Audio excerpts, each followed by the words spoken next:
तो दोस्तों स्वागत है आप सबका हमारे यूट्यूब चैनल पर। आज की कहानी की शुरुआत करते हैं। एक बार एक बहुत ही ज्ञानी गुरु और उनके साथ शिष्य एक बार भ्रमण के लिए निकले। बहुत ही ज़्यादा अंधेरा हो गया था और रात भी थी। इसी वजह से वे एक सुनसान जगह पर रुके। वहाँ पर देखा उन्होंने कि वहाँ पर एक खेत था और उस खेत में एक व्यक्ति भी रह रहा था। तब वे उस घर में चले गए।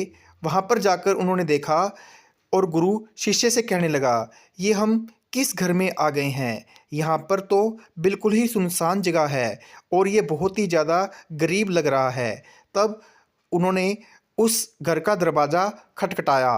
तब उसके बाहर एक व्यक्ति आया और तब गुरुजी ने पूछा, तुम यहाँ पर क्या करते हो? तब उसने कहा, हमारे पास एक खेत है, लेकिन इस खेत में हम काम नहीं करते हैं क्योंकि मेरे पास एक भैंस भी है। मैं उसी भैंस को दूध बेचने के लिए भी और घर के लिए भी उसी को प्रयोग में लाता हूँ। इसी तरीके से हमारे दिन का पूरा गुजारा इस भैंस के द्वारा हो जाता है। तब वे कहने लगे, अब रात बहुत ज़्यादा हो गई है, हम यहीं पर रात को सोएंगे। तब वे वहाँ पर रात को सोने के लिए रुक गए क्योंकि उस व्यक्ति ने कहा, ठीक है, आप हमारे घर में रुक सकते हैं। तब गुरुजी रात को देख रहे थे कि उसके पास जो खेत था वह बिल्कुल ही जर्जर हो रहा था। उसको लगता है कोई संभाल नहीं रहा था। उसमें खड्डे ही खड्डे बन गए थे जो कि गुरुजी को अच्छा नहीं लगा। तब गुरुजी ने अपने शिष्य को कहा, मैं तुम्हें एक आदेश दे रहा हूँ, तुम्हें इस आदेश की पालना करनी है। तब गुरुजी ने शिष्य को बोला, इनके पास एक भैंस है, तुमने उसे ऐसी जगह पर छोड़कर आना है जहाँ पर यह भैंस वापिस न आ पाए। तब शिष्य भी हक्के बक्के रह गए, गुरुजी ये क्या कह रहे हैं?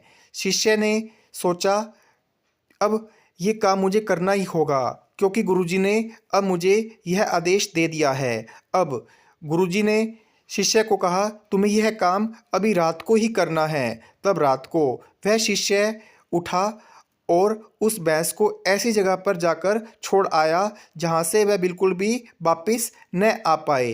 अब शिष्य को बिल्कुल भी विश्वास नहीं हो रहा था कि जिनसे वह गुरु से शिक्षा ले रहा है उन्होंने इसे किस प्रकार का आदेश दिया था। अब वे सुबह वापस अपने घर पर चुप चुपा कर आ जाते हैं। तब सुबह जब वह व्यक्ति उठता है तब वह देखता है उसके पास वह भैंस नहीं होती है और इस घटना को अब 10 वर्ष बीत जाते हैं।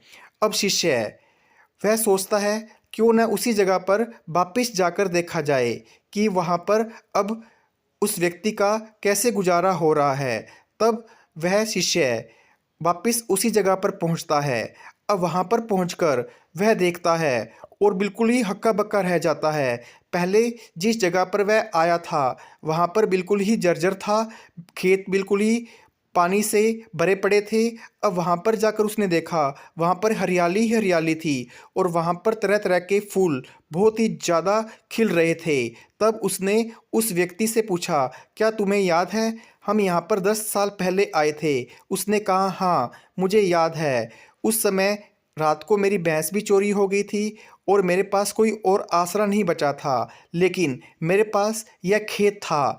इस खेत में अब मैंने पहले लकड़ की कटाई करनी स्टार्ट की। कुटाई करने के बाद मैं उन्हें बेचने लगा और बेचने के बाद मेरे पास जो रुपए आए उससे मैंने अपने खेत के लिए फल फूल ले लिए और अब वह फल बहुत ही ज़्यादा टेस्टी बनने लगे, स्वादिष्ट बनने लगे, जिस वजह से अब मैं इसकी सप्लाई पूरे वर्ल्ड में कर रहा हूँ और मैं आज के टाइम में बहुत ही ज़्यादा प्रसिद्ध व्यक्ति बन गया हूँ।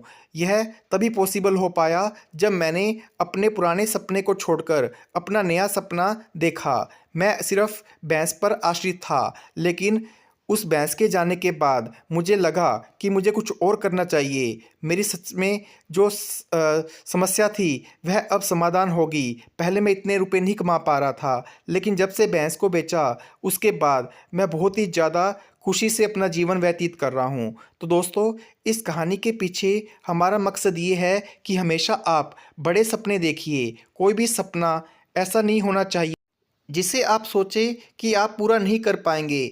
ऐसा कोई भी कार्य नहीं है जो हमसे नहीं हो सकता।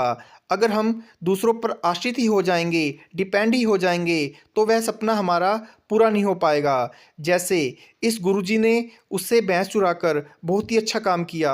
वह पूर्ण रूप से इस पर डिपेंड हो गया था, जिस वजह से वह आगे नहीं बढ़ पा रहा था। इसलिए हमें आगे बढ़ने के लिए हमें लगातार कुछ नया करना चाहिए। कुछ नया करेंगे तभी हमारा भला होगा, क्योंकि कहा भी गया है कि चेंज आपके लिए बहुत ही ज़्यादा ज़रूरी है। प्रकृति का नियम है, जितना चेंज होगा उतना ही हमारे लिए कुछ नया होगा। इसलिए हमेशा अपने सपनों के बारे में सोचिए और कुछ नया कीजिए। नया करने से हमारे जीवन में भी कुछ नयापन आएगा और हम अपने सपनों को पूरा करने के लिए उसे इंटरेस्ट से करेंगे। इसलिए हमेशा अपने सपनों पर ध्यान दीजिए, कुछ नया कीजिए। धन्यवाद।